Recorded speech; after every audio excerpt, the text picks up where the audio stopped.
Machiegni kendo nyako Ramogi wadhi nyime gi weche manyien. Kambi maloso tese mar Megville koro ywago yudo ratiro mare bang' muke kata doko ni doho ne osegolo samath mageng'o muko mare.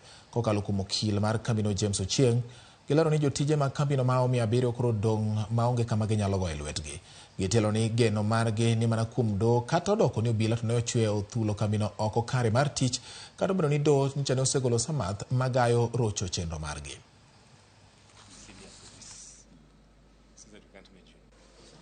We are set.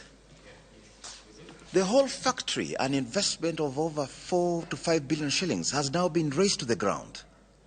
We have shown you pictures of the destruction of the machinery. Why did they have to destroy the machinery? Where is the order allowing the destruction of the machinery? Even the very order that they obtained was express. There should be no destruction of property.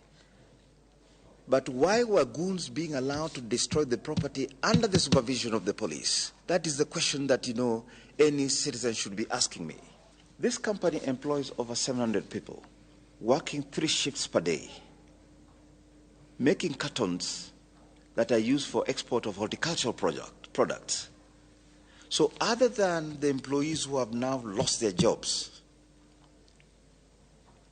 the various companies that rely on this particular company to export their products are handicapped. Ramogi